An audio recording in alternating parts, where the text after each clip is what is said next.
cute stickers from different artists and stuff. And this is just like a little page about myself and some inspiration that I have for people. I like their artwork and stuff, and I think their artwork is good.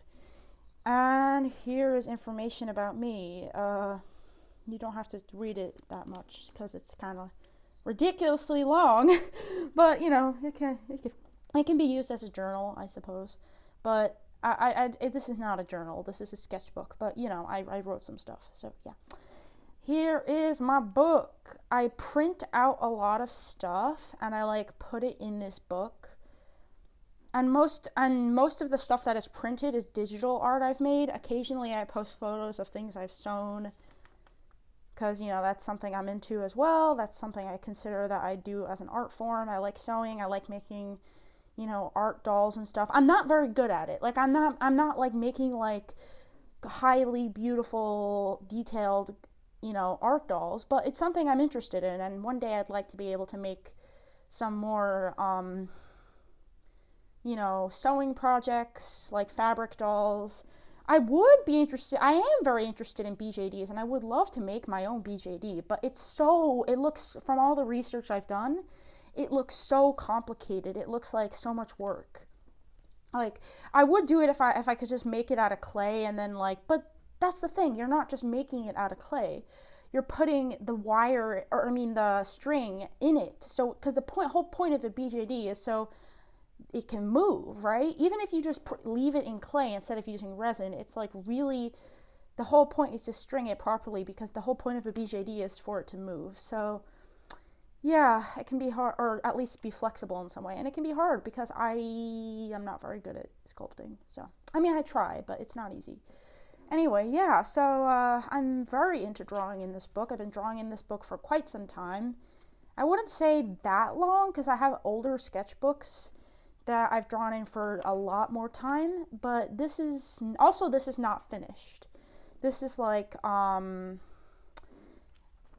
a finished sketchbook, so there's some blank pages, but it's filling up pretty quickly.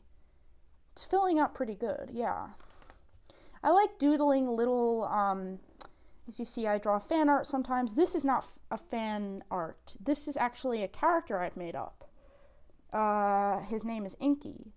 He's a rabbit with a big eyeball and a scar on his, or some sort of injury on his ear.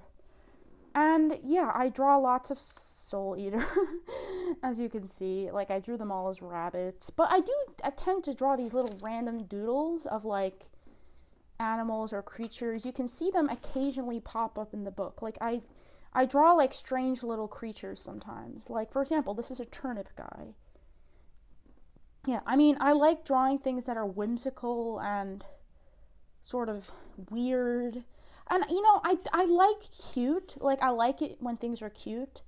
But I also, honestly, the compliment cute, when someone talks about my drawings or my artwork and they say cute, it gets a little annoying after a while. Like, I'm very into cute stuff, yes, but I wouldn't describe the whole entity of my drawings and my work, like everything that I identify as cute. Like, yes, I like stuff that is cute, but I feel like there's so much more to what I can do and the work that I make than just cute, you know? Like, right there, cute, see?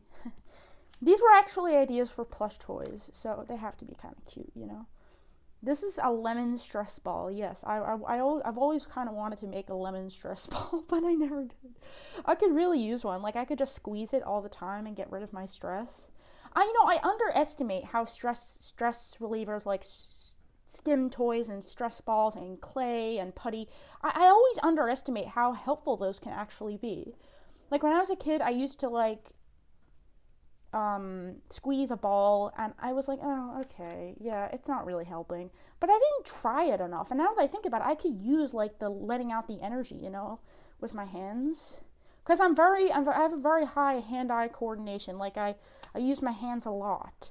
That's why I like building stuff and making stuff, partially, even though I'm not very good at sculpting. That's why I like sculpting sometimes. So I'm like, you know what, maybe I should, you know, do some hand exercises, but I never do, and maybe I should. I don't know. Here are some mood boards for my main characters. I also added sticker. What the fuck is that? Oh, it's a pencil mark. Okay. Yeah, I gotta erase that. I don't know why that's there. Sorry. Yeah, so I've added a lot of character profiles with sort of mood. I actually printed these mood boards out to just. Well, originally I made them on Adobe Spark. I made these little. I compiled a bunch of images that I thought related to my character, and then I put my character right in the middle, right there. And then I just drew them all around because I couldn't print it that big. And actually, I kind of like the effect of drawing the character all around the mood board. Yeah, see, this is what I mean by weird creatures and stuff. Like, look, this is a dog wearing a mask. Dogs don't wear masks in the pandemic, but, you know, why not? Why can't they? I mean, I guess maybe they shouldn't, but, because they aren't the same as humans, but I like drawing little dogs in masks. And here is a mushroom. And this ghost, I think I was trying to draw the guy from Don't Hug Me, I'm Scared, the red guy, but I failed. And then I drew him here. I drew him here instead because I couldn't, I don't know. Sometimes you have to look at references. I mean, references aren't that all that important, but they're very helpful if you need to understand how something really looks, you know? Yeah, and some people just draw cartoon characters from memory and they know how to draw them perfectly. And I'm like, how the hell do you do that? Here's the Powerpuff Girls. I can draw SpongeBob from memory and that's about it. SpongeBob and Death the Kid I can draw from, and maybe a couple other Soul Eater characters I can draw from memory. Kid, because I've been drawing him so much, you know? I draw kids so much, it's unbelievable. All the time. I forgot to put stuff on there. I love drawing Kid, yeah, this is kind of blank too, sorry. I was drawing a landscape and I didn't finish. I should, because I like to fill up all the pages, you know. But yeah, Kid, I would draw him so fucking much. Sorry, excuse my language. I would draw him so much. I love drawing him. So naturally, the first time I drew him wasn't that good, probably. I don't even remember when and where and how I drew him the first time. But as it's like a developing thing. It's like a process thing. The more you draw something, the more it kind of seeps in your brain and you remember sort of what it looks like and its attributes. SpongeBob, I just know is a big square. SpongeBob is just a square with a cube actually, with squiggly edges. His eyes are big plates or balls or whatever. He has eyelashes under his eyes, and he has stick legs, stick arms, and a very long, sort of elongated, I don't know, tube nose. And that's SpongeBob. That's literally SpongeBob. And he has cheeks, but that's sort of unimportant. But yeah. For example, this character from Midnight Gospel, I don't know how to draw him from memory because I've only really watched the show a little bit.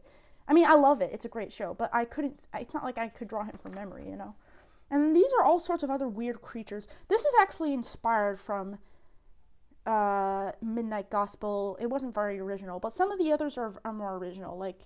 This is a computer plant. I don't know why I think a computer plant, but yeah, here's a flower girl, and some of these are kind of weird. Yeah, this is a star girl.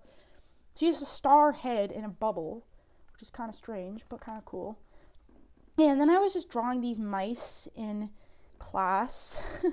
I was like, oh, mice. Because once the professor, he drew a picture of a mouse, because we were doing perspective, and he was drawing a cityscape, and he drew a rat, and he's like, oh, well, could this be, he always says this, could this be one of those, you know, big rat blow up things you see in the city? And I'm like, okay, yeah. Yeah, they have them sometimes in the city. These, they use them for advertising. They're little, balloon, rat blow up things that they put out, and it's why is this here? I don't know. A lot of strange stuff happens in the city. Not really though. The strangest thing I recall is when people play jazz music at 12 o'clock a.m. and it's shut up, I don't want to hear your jazz music. I like it, but it's I'm trying to sleep, man. Okay, this is my sketchbook. Yeah, that's it. I'm sorry for keeping you for so long. This is my little sketchbook, and I'm gonna keep working on it. And yeah, thanks for watching. Bye.